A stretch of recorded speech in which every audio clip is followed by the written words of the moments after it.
Hi, welcome to சந்தா சமையல். நம்ம இன்றைக்கி பொரி உப்புமா எப்படி செய்கிறது பார்க்கலாம். 100 கிராம் அளவு பொரி எடுத்திருக்கேன். பொரி தண்ணியில் போட்டு நல்லா பிழிஞ்சு எடுத்திருக்கேன். ஸ்டவ் ஆன் பண்ணி கடாய் வச்சுருக்கேன்.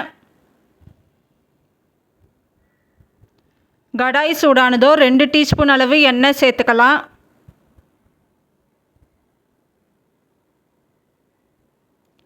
அரை டீஸ்பூன் அளவு கடுகு சேர்த்துக்கலாம்.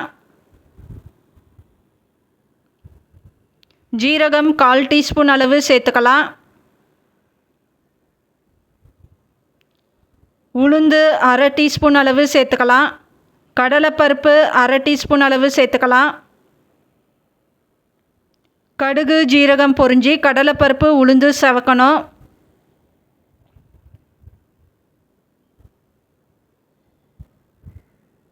மீடியம் சைஸ் வெங்காயம் 1 பொடியாக கட் பண்ணி சேர்த்துக்கலாம். ஒரு கொத்து கருவேப்பிலை சேர்த்துக்கலாம். வெங்காயம் கண்ணாடி பதம் ஆகணும்.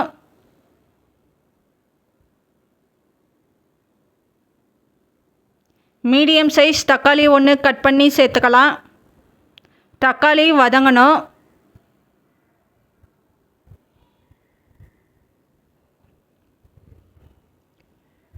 இப்போ பொரி சேர்த்துக்கலாம்.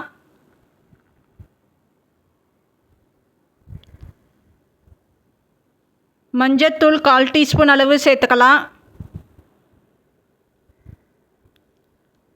உப்பு தேவையான அளவு சேர்த்துக்கலாம். மிளகாய்த்தூள் 1/4 டீஸ்பூன் அளவு சேர்த்துக்கலாம். உடைச்ச கடலை பவுடர் பண்ணி எடுத்துருக்க 2 டீஸ்பூன் அளவு சேர்த்துக்கலாம். லெமன் கொஞ்சமாக பிழிஞ்சிக்கலாம். கொத்தமல்லி கொஞ்சம் சேர்த்துக்கலாம். இப்போ இதை நல்லா மிக்ஸ் பண்ணிக்கலாம்.